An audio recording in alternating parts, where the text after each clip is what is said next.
করলা দিয়ে গরুর মাংস রান্নাটা হয়তো অনেকের কাছেই নতুন। একেবারে তেতো ছাড়া তৈরি করে দেখাবো করলা দিয়ে গরুর মাংস। আসসালামু আলাইকুম দর্শক, আমি আতিয়া নারায়ণগঞ্জ থেকে। প্রথমে আমি কিছু উস্তা বা করলা যেটাই বলেন সেটা নিয়েছি এবং মাঝখান থেকে কেটে বিচিটা ফেলে দিয়েছি। এবার ভাজি যেভাবে কাটি সেভাবে কুচি করে কেটে নেব।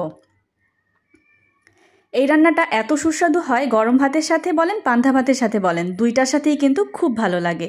একেবারেই তিতো হবে না, যেভাবে বলছি সেভাবে ফলো করে যাবেন।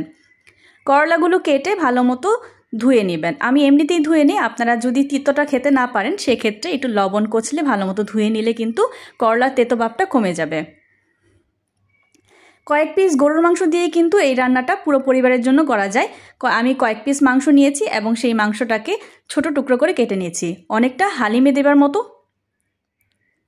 আপনারা এখানে গরুর মাংসের পরিবর্তে খাসির মাংস ব্যবহার করতে পারেন, অথবা মুরগির মাংস বা মুরগির হাড় দিয়েও কিন্তু করা যায়, যেমন গলা গিলা দিয়েও কিন্তু এই রান্নাটা করা যায়। প্রথমে আমি একটা প্যানের মধ্যে দিয়ে দিয়েছি বেশ খানিকটা তেল। এই রান্নাতে তেলটা একটু বেশি দিলে আমার কাছে ভালো লাগে। তেল দিয়ে দিয়েছি কিছু গরম মশলা, তার সাথে এলাচ 4টা, দারচিনি 4টা, লং দিয়েছি 2টা তেজপাতা।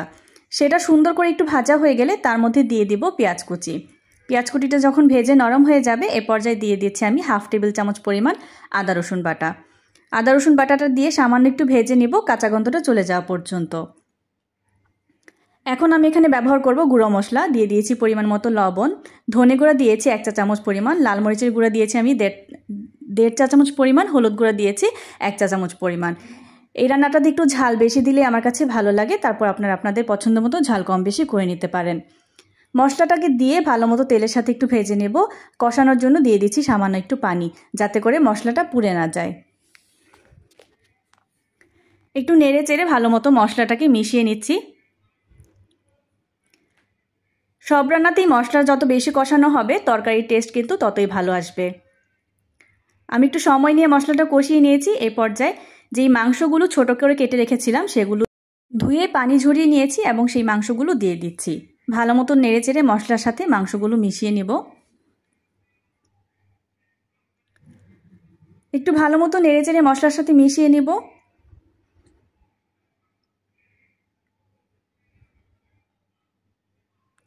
এবার একটা ঢাকনা দিয়ে ঢেকে দিচ্ছি মাংসটা কষানো পর্যন্ত।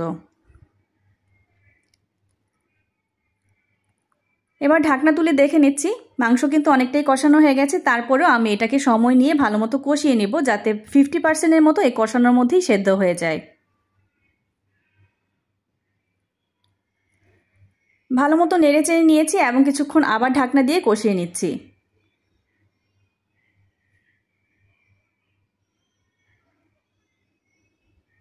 ঢাকনা তুলে নিয়েছি। এবার নেড়ে চেড়ে মাংসটা পুরোপুরি সিদ্ধ হওয়ার জন্য পরিমাণ মতো পানি ব্যবহার করছি।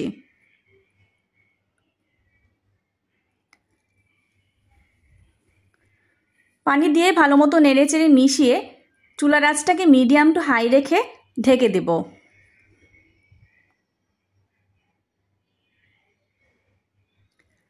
অনেকটা বলক এসে গেছে, কিন্তু এখনও কিন্তু মাংসটা সেদ্ধ হয়নি। আবার একটু নেড়ে চেড়ে ঢাকনা দিয়ে দিচ্ছি যেই পর্যন্ত না মাংসটা পুরোপুরি সেদ্ধ হয়ে আসছে। পানিটা টেনে গেছে এবং তেলও ভেসে উঠেছে। এই পর্যায়ে একটু চামচের সাহায্যে দেখে নিব মাংসটা সেদ্ধ হয়েছে কিনা। দেখুন দর্শক, মাংসটা কিন্তু পুরোপুরি সেদ্ধ হয়ে গেছে। এখন আগে থেকে ধুয়ে রাখা করলাগুলো দিয়ে দিচ্ছি।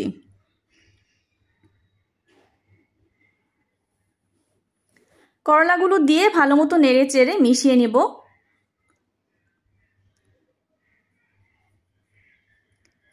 চুলার আঁচটা কিন্তু আমি মিডিয়াম রেখেছি। ভালো মতো মিশিয়ে এর মধ্যে কয়েকটা কাঁচামরিচ দিয়ে দিয়েছিলাম ফ্লেভারের জন্য। একটা ঢাকনা দিয়ে ঢেকে দিয়েছি। 3 মিনিটের মতো ঢেকে রাখবো। ঢাকনা তুলে এবার দেখে নিচ্ছি করলার থেকে কিন্তু অনেকটা পানি বের হয়েছে। এই পানিতেই করলাটা সেদ্ধ হবে, এখানে আর কোনো বাড়তি পানি ব্যবহার করব না।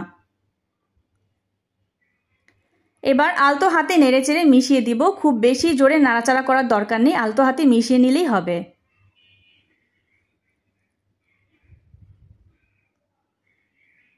একটু নেড়ে চেড়ে ভালো মতো মিশিয়ে নিয়েছি।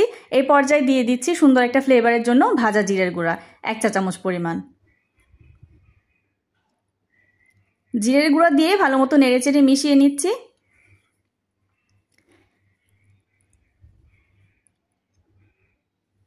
এই পর্যায়ে আমি করলাগুলো একটু চেক করে নিয়েছি পুরোটা সিদ্ধ হয়েছে কিনা। দেখুন দর্শক, একেবারে গলে যাচ্ছে, তার মানে করলাটাও সেদ্ধ হয়ে গেছে। করলা সেদ্ধ হয়ে গেছে, আমাদের রান্নাটাও কিন্তু হয়ে গেছে, তেল ভেসে উঠেছে। এই রান্নাটা কিন্তু এরকম মাখো মাখোই হবে, একটু তেল ভাসানো থাকবে, তাহলেই খেতে মজা লাগবে। একটা সার্ভিং ডিশে তুলে নিচ্ছি। দেখুন দর্শক, কতটা লোভনীয় হয়েছে। এটা কিন্তু খেতে একেবারেই তেতো লাগবে না।